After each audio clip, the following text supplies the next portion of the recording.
Thank you for listening, participating, I hope, in this panel this morning.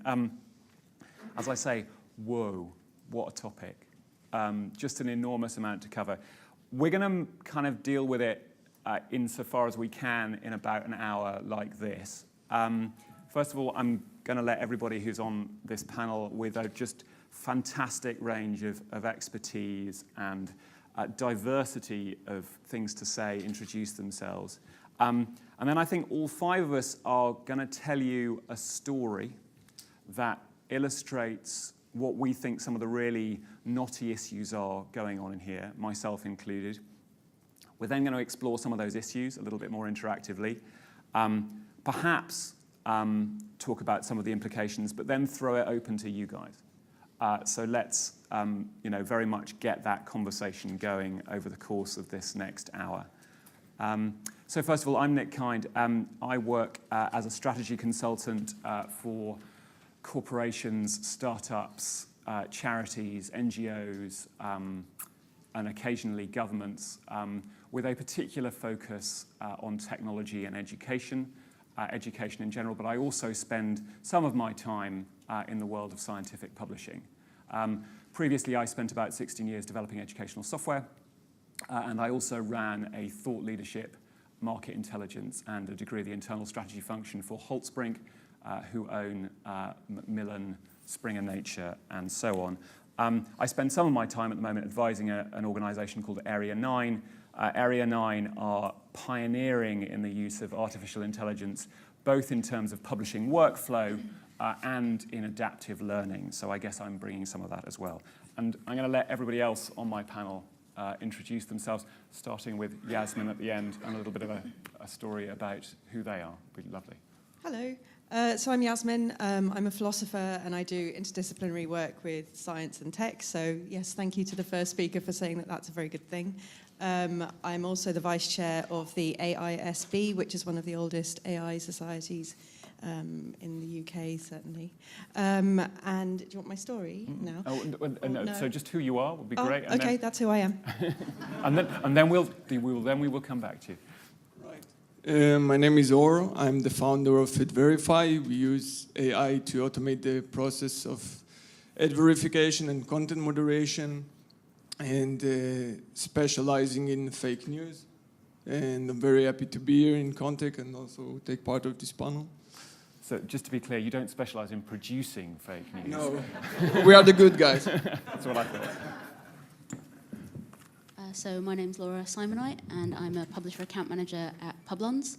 Publons is a peer review solutions company, so we aim to try and improve the peer review process and to reward the people who do it. I'm Sarah Gates. I work in data policy at the Department for Digital Culture, Media and Sport. And sort of over the past year, I've put together the data ethics framework for government, so thinking about how we manage bias, accountability when we're using data in government. Thank you. So now I am going to pass back to Yasemin and ask you for your story and some of the issues that you feel it raises. Yeah, so I'm also interested in bias. We had a very good sort of pre-talk where there was lots of agreement already, which is brilliant. And I was thinking about examples in tech, and of course the first example that came to mind was the Google Images controversy, where the software failed to recognize human faces and instead attributed an animal tag. And there were lots of responses to this, the idea of it being about a limited data set, and Google responded by saying the issue is language and we're going to remove that term from this particular data set. But I think the issue, as far as I'm concerned, is about the inability to recognize some deeply entrenched biases. And so, in fact, the story I want to offer you is one from my own discipline, which is philosophy, because I think that philosophy would like to think itself neutral, bias-free, objective, and all the wonderful things that human beings typically strive to be. And I have a quote here from Graham Priest, a philosopher, who said that philosophers are prepared to challenge things which everybody else takes for granted. And that's, brilliant. So here I am saying to you, I'm a philosopher, I'm able to challenge these things, why don't you join me? Well, okay. Here's some data for you that might help you to rethink that. Between 1993 and 2013, a number of articles in philosophy were published, and an academic decided to undertake a study to investigate the number of top-cited papers that there were and split these by gender, which is exciting. So they looked at big philosophy journals like Mind and the Journal of Philosophy. Of the 520 top-cited journal papers, only 19 were by women. So this is philosophers citing other philosophers and primarily citing men. Of those 19 women, 15 single authors. So not even 19 women, just 15. Some of them being published, cited heavily twice. Meanwhile, in America, the American Philosophical Association has 1,774 tenured professors who are APA members. Of those, only 4.3% are black. So I am wondering about this question of bias, particularly about how we recognize our own biases and what we do about that. Because it's all very well when we say, well, I'm a good person, I'm not biased. I do my best and so on and so forth. But actually, that's not what the data suggests. So I'm here to discuss bias problems in tech, but also the broader problem of bias in human beings and how we recognize our own deeply entrenched biases. Is that roughly? Sounds great. Great. Thank you. Yeah, so we're talking about bias in AI. So it's very hard to pick just one story. So I think I'm going to talk about two maybe, but I can do that very quickly because I think these are two topics that were already touched by previous speakers.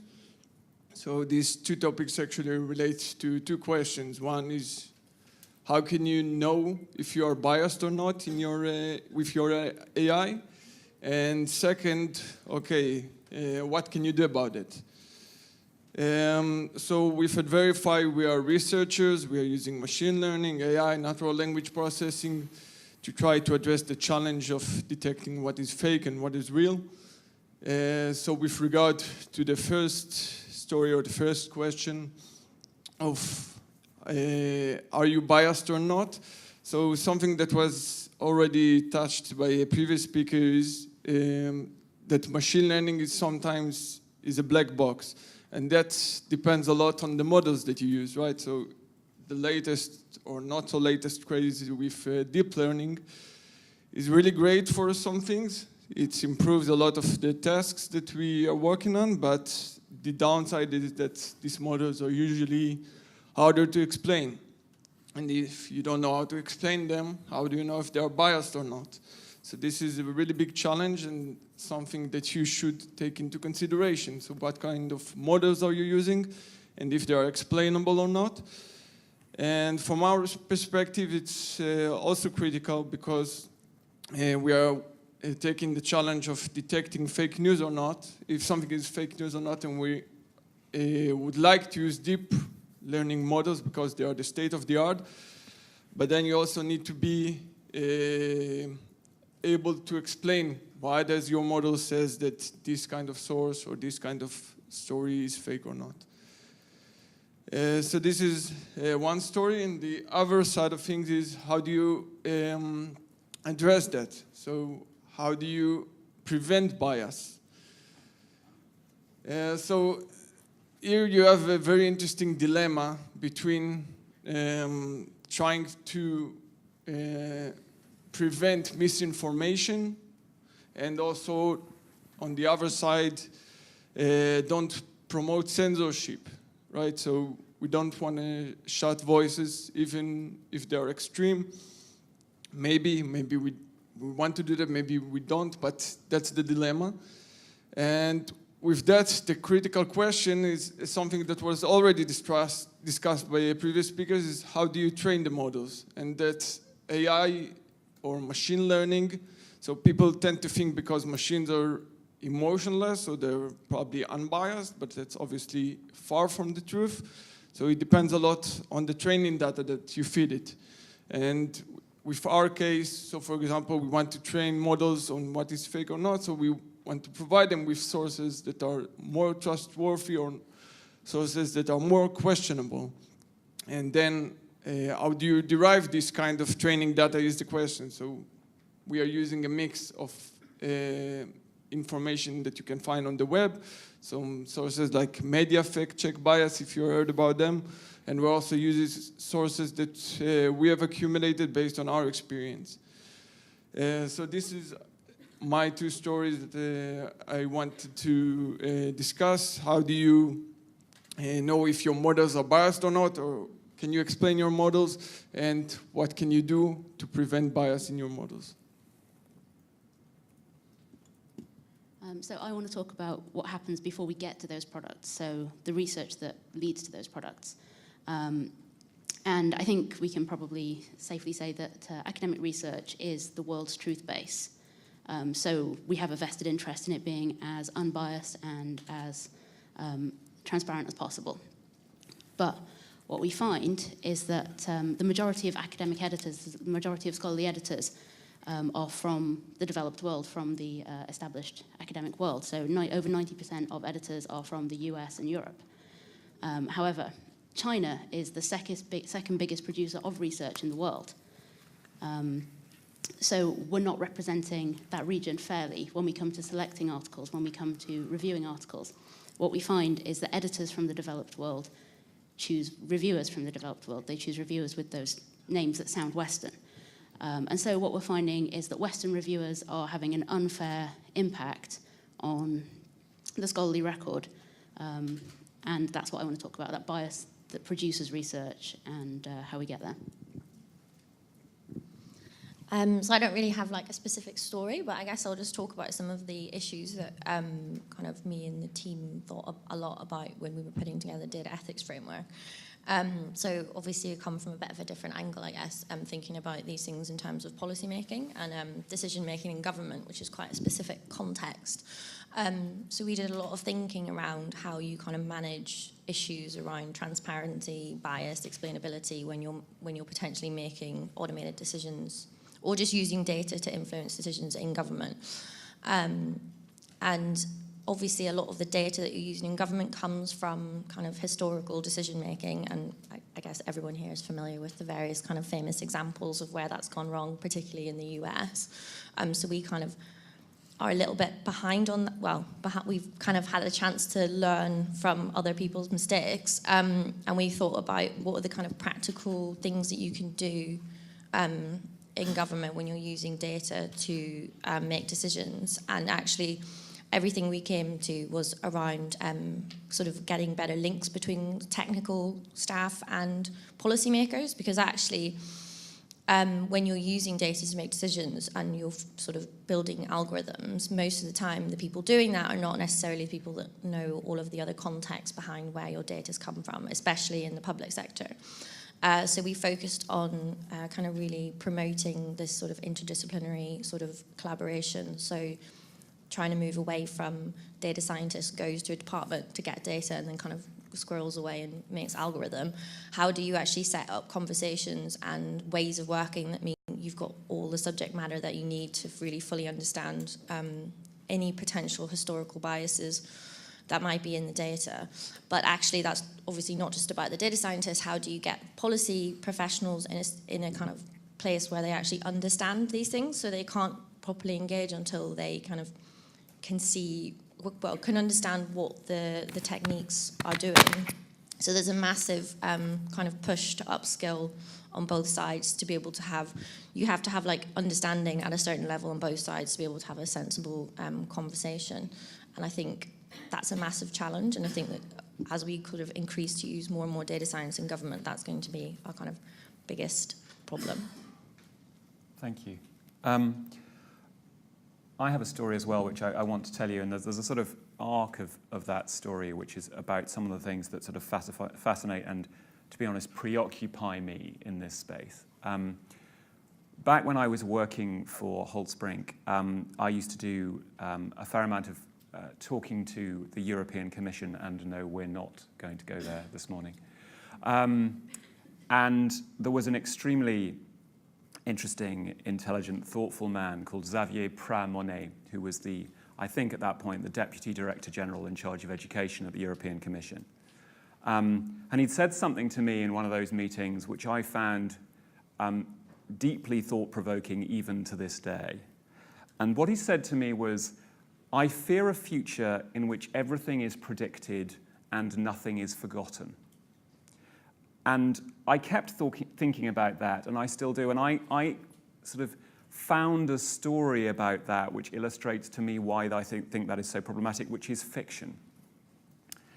So I think of a situation in which somebody is hiring somebody for a post, and that person is 22, just out of university, but they have been instrumented throughout their education, supposedly entirely for their benefit. The data that they have thrown off in so many ways as they went through all of their formative assessments, all of their teacher observations and so on, has been stored in a wonderful database. And algorithms have crawled all over it. And the employment algorithm that this particular organization use indicates that this individual is extraordinarily talented, highly likely to make a massive difference to the organization, and has a 49% chance of having a mental breakdown and ending up in prison within the next 2 years. What do you do? So I've been thinking about that a lot, and I then read a story in the FT, which I will tweet out afterwards, about the use of facial recognition in Chinese schools. Now, facial recognition for learning can potentially be extremely interesting, because what it can do is provide you with cues about how engaged or not that learner is. And you can then potentially respond to that level of engagement by prompting them and say, wake up, let's think about something different. So actually, it is not a technology which is per se bad.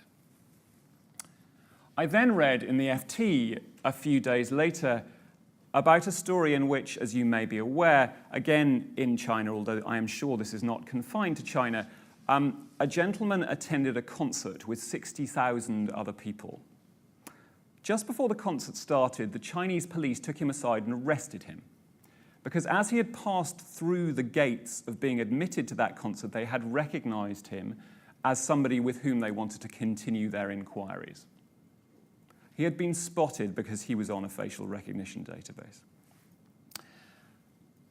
And then I read another article, which is about, again, the Chinese system potentially where they are introducing something they call social credits. And I don't know if any of you have come across this, but there is a system which they are developing in China where they are effectively awarding marks for how well people behave in society. There's a thread here. And I find it particularly challenging, but I find it even more challenging for one further reason. From a Western liberal point of view, that can sometimes sound deeply terrifying. From other cultures' points of view, in particular from the point of view of Chinese culture, which has a long tradition of respecting the decisions that a state makes in a respectful, paternalistic way, that may not seem to be morally wrong or reprehensible. It may actually be seen to be helpful, supportive, and encouraging safety. I don't know where to find truth in that. And it's very difficult to find ethics in that. And I'd love to explore some of those issues with you. Where do we draw lines? Anyway, I'd like now to revert back to some of my colleagues. We're going to explore some of these issues in a little bit more detail in a minute. But again, perhaps going the other way this time, just to give you a little bit of warning, everybody.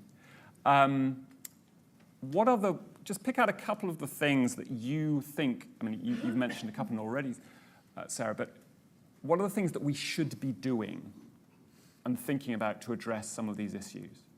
What concrete actions can we, as people within organizations, people creating product, what can we do to try and grapple with some of these issues? I'd love to hear about that. And then we're going to explore some of the issues in a little bit more depth. I guess I kind of already jumped to that bit. So sort of beyond kind of forming collaborative teams, I think it's really important that, so in government, it's still like quite a small group of people relatively who kind of talk about these issues. And I think we all have a responsibility to go out and talk to people and make sure they're aware of the issues. That's sort of both internally kind of in kind of policy, but also to the public. So that was kind of, the data ethics framework was an update to an earlier framework called the Data Science Ethical Framework in 2016. And actually government were quite far ahead on this stuff because the conversation, or the public conversation, has really ramped up in the past year and a half. But actually, the initial thought behind releasing something in 2016 was actually we need to have this conversation amongst ourselves, but we also have to start communicating with the public to get them into a space where they can hold us to account. So talking to them about how we're approaching tackling these potentially really big risks, but we can only do that if everyone kind of is at a sort of a level of understanding, and we're seeing a big increase in public, but obviously we have to keep kind of talking about these things transparently so that people can kind of say, you know, is that the right approach? Should you be doing more? Do you need to be more transparent and telling us how you're using algorithms potentially to make decisions? And I think we all have a responsibility kind of between sort of colleagues, but also sort of beyond, to kind of talk about these issues and be really clear about what we're doing and why we're doing things. So I wanted to just follow on from that a little bit and ask you the question that I suspect many of us may be asking, and it may be difficult for you to answer this. But what's your view on regulation? Where do you stand? I mean, you know, we are obviously having a big debate, particularly given what's happened with Facebook in the last few months. What is your view on, should we be regulating harder? Are there good ways to regulate? Are there bad ways to regulate? What are ways of grappling with these issues where arguably some of these are unintended consequences? Arguably some organisations are not facing up to their responsibilities. You know, what's your take on that? I'd be fascinated to hear. So I think it depends on what we're talking about regulating. So a lot of the issues around Facebook, we kind of focus on the outcomes based on kind of using, say, algorithms based on kind of people's behaviour. But actually, at a basic level, a lot of that was just about data sharing. So, and we do have good regulation on data sharing, but I think we get caught up in kind of trying to regulate the sort of the outcome of it. And actually, if Facebook had sort of, I mean, we obviously don't know exactly all the details, but if it was a data sharing issue, then that's a lot more straightforward than kind of trying to think about what necessarily people did with the data. So actually, if we get really clear on kind of the contract that people have around sort of their personal data, and actually we make sure that people really are adhering to the law, which I think we're not quite sure people are at the minute, and companies are, actually we could do a lot in that space. And luckily we have a very good regulator in the Information Commissioner who are really engaged on this stuff, but also looking at how they can, so they're doing a lot of research into sort of then more on the outcomes end of things. So how do we actually provide a good level of accountability when we're explaining kind of algorithms? And I think there's still a lot to do there, but I actually think if we can get the basics right of just adhering to the law on sharing personal data, that would be a really good start. So would you add to that it's not just presumably about the data you are sharing, but knowing what is going to happen to that data and how it is going to be used, or do you think we should go that far? So obviously it completely depends on the context, but if it's something like sharing your information on Facebook, being able to understand where that data is going to go. So obviously after the kind of Cambridge Analytica scandal, they made a lot of changes to how they communicated sort of on the platform. I'm not that familiar with Facebook anymore, but I know they made a lot of changes in kind of how they explained where your data would go. I think whether that's enough, I'm not really sure, and whether things have changed since the kind of data was shared for kind of around the Cambridge Analytica scandal. I'm not entirely sure, but there's obviously an ongoing question around how you communicate what you're doing with data to people in a simple enough way that they can actually understand it. And potentially, if you can't, then you probably shouldn't be doing it. Thank you. Laura. So I think there are two aspects that sort of lead on from that I'd be interested in talking about. and that's sort of personal networks and how that sort of nepotism can feed into product development and build biases into systems and networks, and then networks and algorithmic biases, and how they can entrench sort of inherent biases of the developers. Sorry, I've lost my train of thought. Those sound like distinctly challenging issues to deal with. How do you think we can deal with those facts? I mean, you made a very clear case about research is biased. What can we do? What are the things we can do that we can think about as a community to try and start eliminating some of those things? So I think on a personal level, we have a responsibility to look more broadly beyond our own personal networks. On a product level, I think we definitely have a responsibility to build in flagging systems. So where a bias is spotted, where a result that seems racist or sexist or biased in another way is noticed by a member of the public or a user, that they have a way of flagging that to the developer, that they have a way of raising that with the people building these systems. So that's a kind of human in the loop thing. That's acknowledging that the algorithm is not all-knowing in a sense. Absolutely, yeah. Right, okay. Be interesting to hear about where you fall on this in terms of what you think can be done. What kind of things can we do?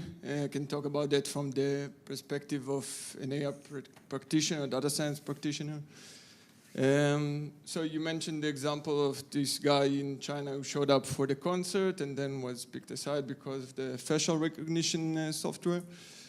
So we can take this example. So we can say, let's say maybe that there is some guy in China that is sitting and training a machine learning model, a classification model. He has this data set of faces, and he knows per each person what are the chances that this person is going to behave badly or well in a society.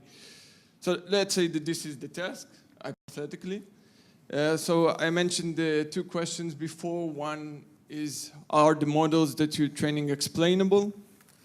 So in this case, for example, if they pick these guys aside and they say to him, okay, we think that you are a suspect because of the facial recognition software, do they know to say, why is it that, why does the software predict that he will behave badly? Or is it just a given? Or can they say, I don't know, maybe the software says that you're going to behave badly because you have big eyes and a long nose or something like that. Hypothetically. It's an absurd example, but that can give you the idea of what I'm trying to talk about. And the second question I raised is, how do you train the model? How are you collecting data? So let's say for this example, they have this data set of faces, and is this person going to behave badly or not? So let's say this machine learning practitioner decided that he's going to pick up photos of prisoners and use them as the negatives for this example, for this classification task. So he needs to consider, okay, so maybe if I'm taking this as my approach for the data set collection, maybe considering prisoners as bad examples, I'm overrepresenting some minorities or underrepresenting. What will be the influences of that on the model? So I think these are the things we should be taking into consideration when we are using an AI and we are trying to avoid or at least be transparent about the bias. And do you think that those developers, those people commissioning that work, and those people using those algorithms, how transparent should they be about the work that they have done to try and avoid that bias? What do you think about that? So I think it's very much dependent on the task at hand. And for example, if you are training a machine learning model for a cancer prediction, so obviously you want to be able to tell the patient why you're predicting that he's going to have cancer or not. So you should be transparent, and the model should be explainable. In other areas, I don't know if you have a good example where transparency is not important, but probably there are some cases where transparency is less important than healthcare or areas like that. So yeah, I think it's very much dependent on the task, and we should aspire to be transparent, but there's also always the trade-off, right? So, and it's always not always in our hands. So, for example, in China, it's more about administration and their philosophy. Thank you. Oh, thank you. So I suppose the first thing I should do is do what I do whenever I'm teaching, which is to declare my own particular bias. I do want to persuade you of something, and I think you should know that, because I want to offer you argument for why I want to persuade you, and then you need to decide for yourselves. I want to persuade you that the concrete thing that you can do to tackle these issues is to recognize that you are biased. Whether you want to be or not, you necessarily are. And it's very useful in lots of ways. It helps us navigate the world, it helps us make sense of things, and it means that when we walk into a room, for example, we don't have to think too much about where we might sit, for example. So the chair asked me to sit at the front, and that was really weird for me, because I always sit at the back. But he asked me to, I'm aware of that. I'm aware also that my bias, my preference is to sit at the back, and so I can think about it a little bit, but not too much. The issue when we don't think about our biases is that we tend towards the familiar and we tend towards our preferences in really simplistic ways. So, for example, you were talking about the way in which an editor will stick to the same reviewer group, and I have guest edited a journal and absolutely did the same thing. The people that I know, the people that are familiar, the people I know will answer my emails. That all makes a difference. If we recognize our biases, then we recognize our limitations, and we recognize the limitations of others, then we can start to think about what you might do to challenge that, for instance. So I think at the moment the expectation is that philosophers are male. And I think that philosophers expect that philosophers are male. And I think that philosophers expect that when they are citing someone, they are citing someone who is male. So for instance, there are plenty of examples of published articles where people are citing authors as male, and they're not. They're female. I mean, my first years do that, and I forgive them that. They're first years. But, you know, by the time you become a professional, you would think more deeply about these biases. If we do that and we recognize other human limitations, for example, that there is something called data overload. I think you were pointing to this issue about transparency. You know, how can you make something transparent if someone cannot manage all of the information that they would need to understand in order to really recognize it? Then we can start to think creatively, as some people have already suggested. So I'm extrapolating a little bit here. Okay. But given that people are inherently biased, presumably, and we can't get away from that, so there is almost a myth of no bias, in a sense. That leads us to conclude that algorithms are inherently biased, not least because they're written by biased people. What do we do about a situation where only one algorithm is being used? So, you know, that applies in terms of Facebook, it implies in terms of Google. Even a combination of algorithms is presumably biased in some way. How do we get around that? What do we do there? I think it's sort of already been answered a little bit by my colleague here in terms of broadening the scope of people involved in these projects, whatever the project is, and also talking to different people, as was said at the start, broadening the conversation. I think some of the biases that make their way into algorithms make their way there because the people writing the algorithms are broadly similar. And I don't want to be too blunt about it. I can if you really want me to. But I think if we look around the room here, we'll see that most of the people here are white and most of the people here are... And I could go on, but I don't want to offend anyone. I think if we want Being blunt is good. Oh, really? I'm really blunt, so I'm actually going to ignore that advice. I think if we want to take seriously the plurality of voices and the impact that that's going to make, then we really need to think about talking to people that we wouldn't normally talk to, involving people in conversations, even if we think they don't yet know enough about them. I'm really lucky to be working in AI because some AI developers I met 10 years ago took pity on me as a philosopher and said, hey, you know, you can really say some interesting things in our conference, come and join us. And I went along as a philosopher of language, and I found that actually, yes, I could say some interesting things, and they could tell me interesting things, and they included me in lots of these discussions, and I think it's made a difference to the way in which I work and the way in which they work. But you have to sort of make that step, and assume that someone you don't know, who's very different to you, who may not know all the things you know, could know those things, could understand, and could add something, even if it's not obvious yet. Okay, I'm going to have one more question, but everybody feel free to intervene. So where does that end? You know, where do we draw lines around what is acceptable and not acceptable? There is clearly, and you know, we've obviously seen this in the States, where, you know, for many of us in the room, myself included, a number of the things which have been treated as truth are entirely morally unacceptable.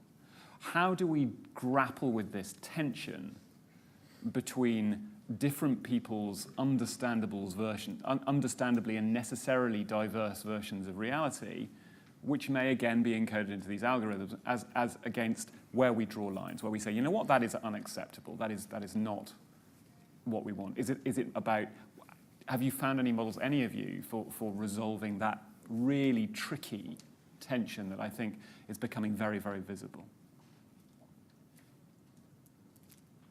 So it's a tricky question, so be hard to answer. It's what we're here for. I don't think anyone here has a solution or a definitive answer. But we can take as an example, for example, the Facebook algorithm. So for years, Facebook has tried to avoid the role of policing the web, and they kind of brushed it aside. And you mentioned the question, so what is the threshold, or when do we understand that we need to address these problems? And I think it kind of happened for them in the last year or two. And I think it's mostly because they started to realize that this is not a small thing you can brush aside. This is real implications, whether it's on political outcomes, whether, like we're seeing in other sides of the world, in spreading riots and spreading violence. So I think that's the point when you start to understand that it's not just about presenting the information to people, but that has real implications and influences how people behave. And I think that's what made them come to this realization and start to act on that in the last year or two. Further thoughts? I mean, again, be very interested to hear thoughts on that in just a second. We've got about 3 more minutes of us, and then we're going to throw it out to you guys. But again, thoughts, but Laura? I would say it's probably at the point where things are being gamed.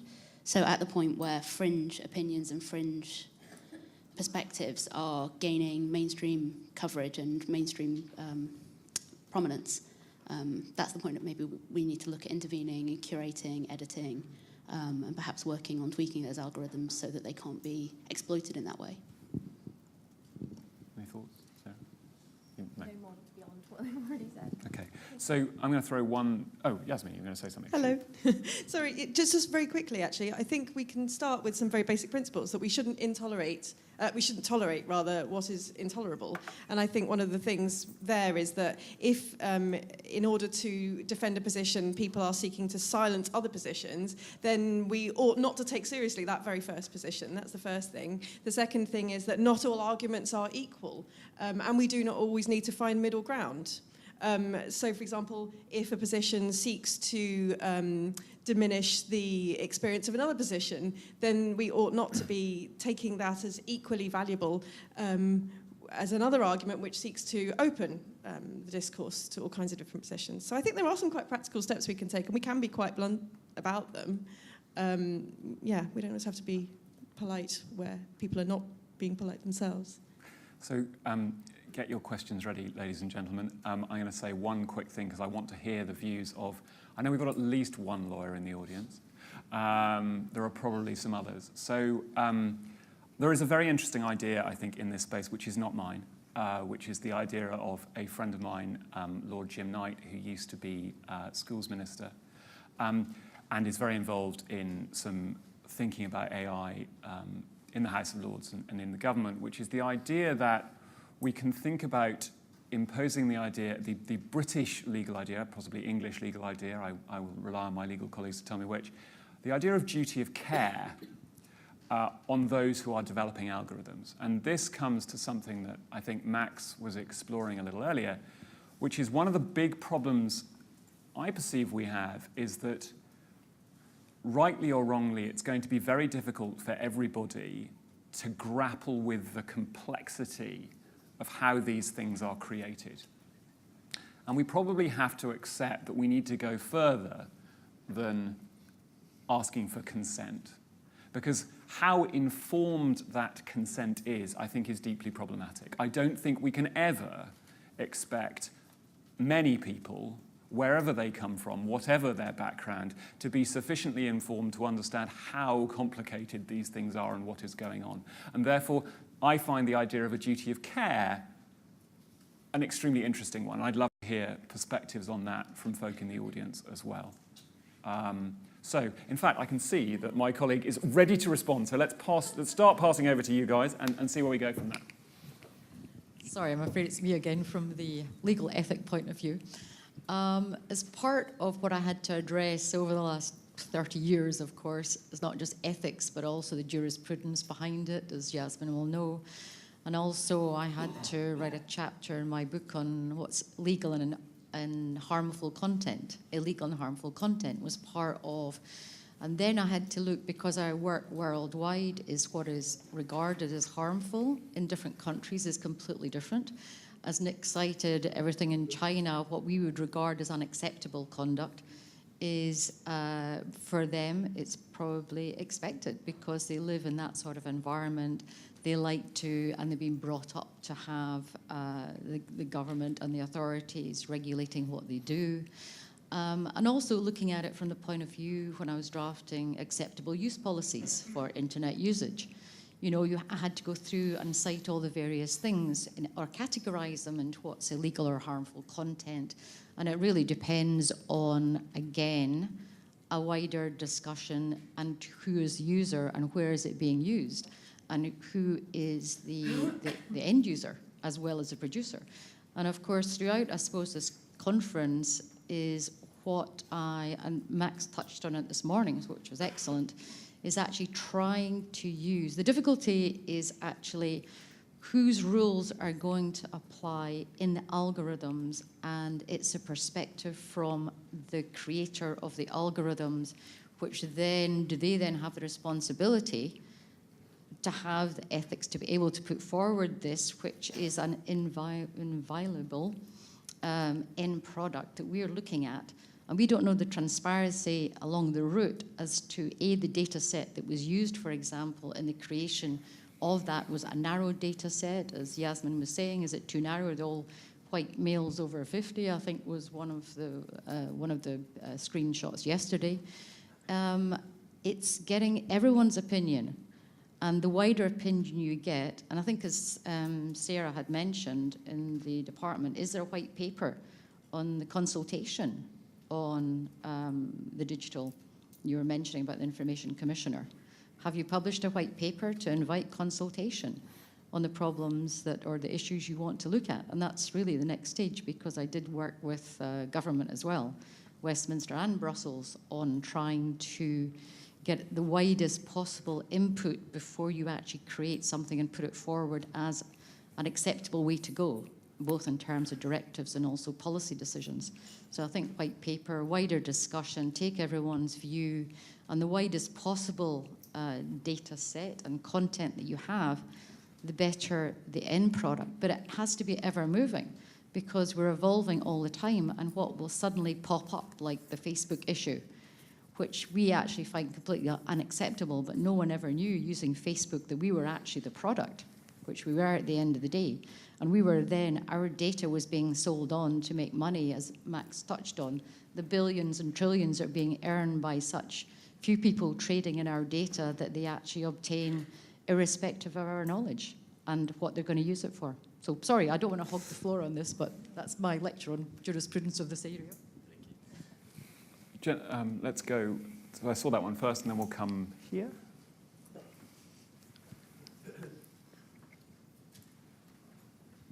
Okay, I'll try and be brief. Ali Shah here from Bensai. So, at the risk of busting this, can of worms, I'm going to do it anyway. So if we put race, kind of other biases, religion, if we just put that to the side for a second and talk about societal bias, I want to just talk about the anecdote of Alan Greenspan in Capitol Hill when the financial crisis happened. And he quoted Ayn Rand as the reason for why he'd loosened fiscal policy before the crash. And what I guess my question really aimed front and center to the philosopher is, if we're talking about societal biases like capitalism and democracy and socialism and the greater good, golden rules, stuff like that, what bias, what societal bias do you see coming into play as we start to create a consolidated AI environment? Okay, so you said two words I hate, and that's Ayn Rand. So I have to respond to that very quickly. I suppose my first response to any claim is to investigate the quality of the argument, and her arguments are poor. So, I mean, they're poor. It's based on a speculation about something people describe as human nature, which is really problematic. And in fact, I always tell my own students, and they accept this, that if they are going to use the terms human nature in their essays, they need to explain what they mean by that, because it's going to mean a slightly different thing to lots of different people, and in fact, the research on it is sort of fuzzy. And I think that's part of my answer to your question about, the societal biases. I think one of the issues is this sort of collective ignorance about the things that are collectively taken for granted. We ought, each of us, to investigate everything that we think we rely on to further knowledge or to develop something, and so on and so forth. And it's a lot of responsibility to put on everyone. I get that, but it's something that I approach in my own life. I think we're all capable of doing that. I think if you are not capable of doing that, you can also rely on others.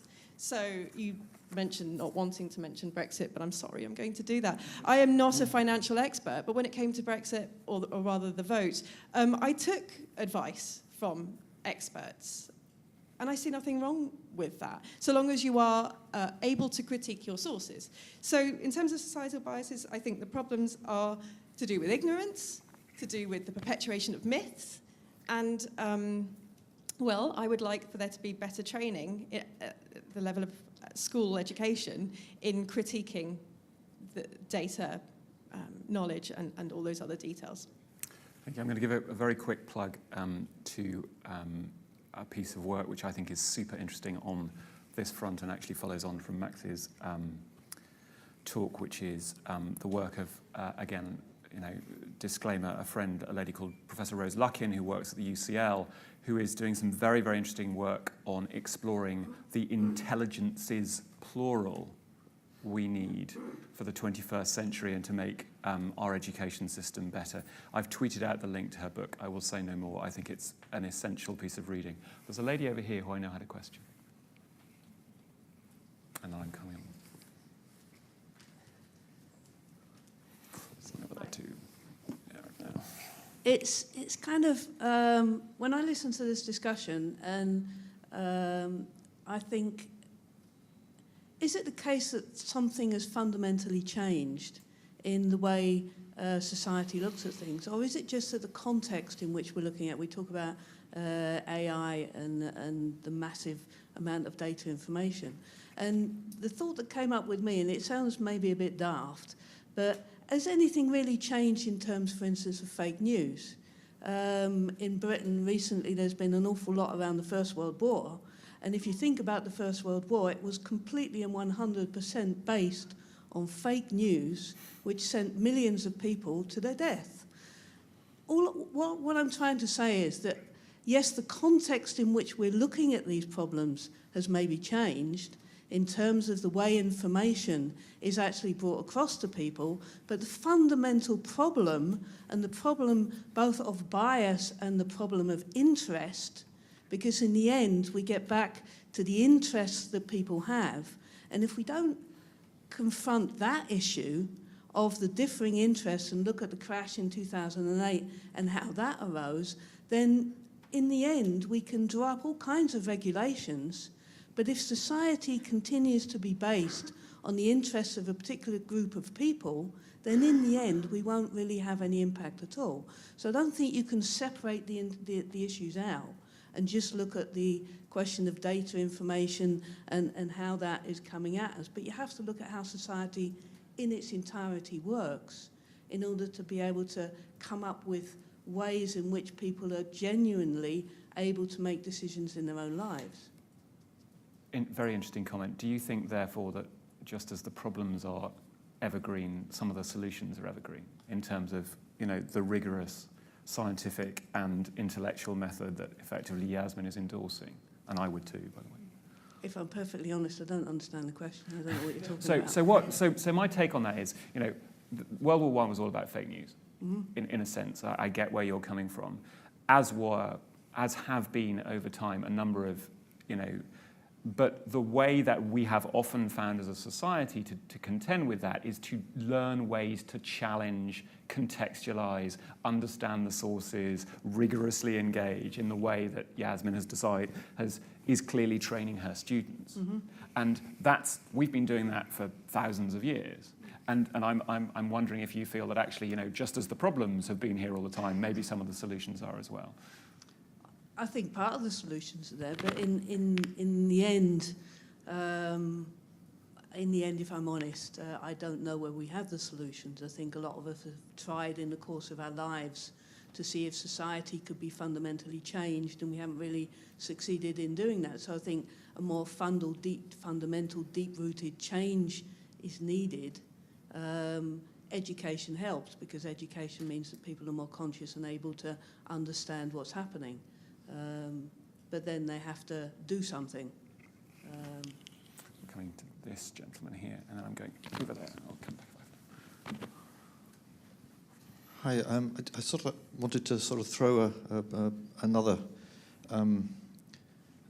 piece into the puzzle here. We talk a lot about sort of bias in developing algorithms, but what about when algorithms crossed cultural boundaries? I mean, in Anglo-Saxon societies, there's a lot of focus on minority groups. In France, which is where I live, there's no such thing as a minority group, because the Republic says that you're either French or you're not French. So minority group is the not and it's French. actually illegal. It's illegal to gather data on ethnic backgrounds in France. So the government can't, and no one can, gather data on your ethnic background or your colour of your skin or anything. You are either French or you're not French. As simple as that. So if you're developing algorithms that are going to cross cultural boundaries, how are you going to cope with the not only sort of the national biases that one has in certain cultures, but also different biases, if you like, that are in other cultures that are not compatible? Any thoughts quickly before I go to the final question, probably over there? Yeah, so I think the cultural boundary is a very interesting point, and when we're training the models with AdVerif.ai for machine learning on predicting if something is fake or not, so it's very much depending on the country and the language. This is, by the way, one of the big challenges that we have in scaling this. So if we're training a model for the US, then maybe we have some certain cultural context that we need to take into consideration, but in other countries it could be completely different, and then it affects obviously the language and the different kind of features that the model will pick up. So this is a big challenge, and it obviously should be taken into consideration. So I know we have 2 more minutes, but I want to fit one more question in over there, if I can. So I've got 2 points that build towards a question, just so you know where I'm going with this. So I'm Isabel Thompson, now also Hot Spring Strategy.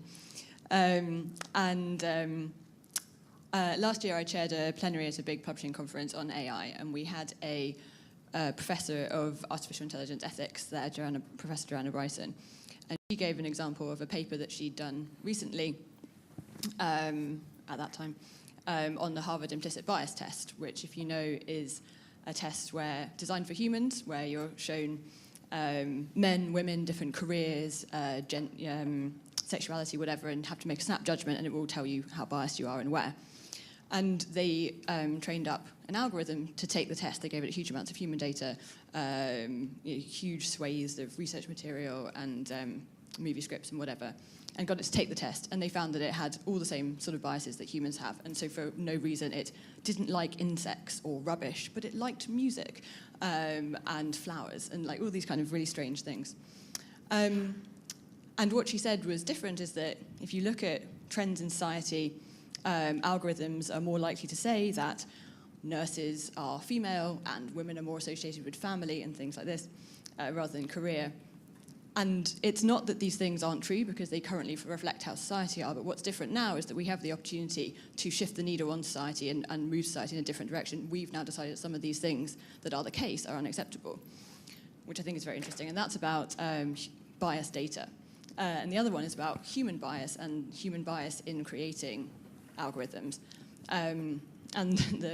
I just really want to share this because I think it's so powerful. It's a great article was written in QZ this time-ish last year on personal assistants in phones. And they tested, I won't go into a lot of detail, but they tested personal assistants for bias, asking them questions that were really sexually explicit or really inappropriate and seeing how they responded. And first of all, I'm outraged that personal assistants are now all female. It makes me unbearably furious, actually. I think it has a potential to have huge impact in the longer term. But one of the things was they said something very inappropriate to one of Siri or Alexa. They tested all of them. And one responded, "I'm not that kind of personal assistant," which is horrific. Some said, "I'm sorry, I don't understand that." Some said, "Oh, please don't talk to me like that." But no one really said that is completely unacceptable, do not do that. And this is one of the ways that we're going to shift the needle is by the kind of responses that we get. But at the moment, this is all coded by people. Even Google tends to can't answer the simple questions like who is. They have a linguist going through to, creating rules-based systems still, even for things that we think are very intelligent. So all of these build towards my question, which I've taken up my 2 minutes, I know, which is around incentive structures.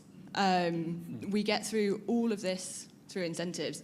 My Siri used to be a man. It's now, back in the day, it's now a woman. I'm assuming that's because they find that people interact more with it or something like that. All these things will build to some kind of commercial impact on an organization.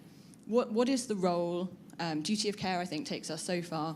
But what's the role of financial incentives, financial regulation on companies in a world where we're competing globally and no country wants to move first to create financial incentives around the things that we want to see?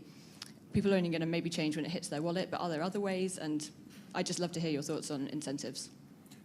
Anybody got any take on that? I have a take on that, but I don't know if anyone else does. Anybody else? Okay, so, and we have to wrap up, but maybe this is a thought to go away with, hopefully, given the maelstrom in which we find ourselves politically at the moment in the UK. I know many of you have come from hopefully more settled and arguably more civilized shores. I think there is an enormous opportunity in ethics in AI.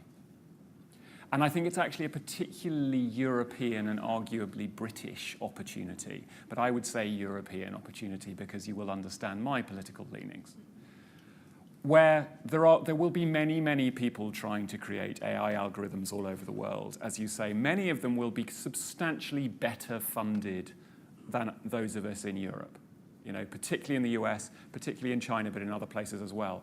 But if we can make the ethics of AI our competitive advantage, then I think we may be in a very strong position. And that, to me, would be my take on your question is, I would argue that transparency, ethics, thoughtfulness, the mindfulness that I think all of the panel have been talking about today, the diversity that we've been talking about and the consultation that we've been talking about can be a competitive advantage if you are transparent and explicit about it. And so that would be my answer to that question. We would love to talk to you, and I think we now have a coffee break, but unfortunately we now have to end. Let me just say thank you to the panel and thank you to you, and a round of applause for my colleagues would be great.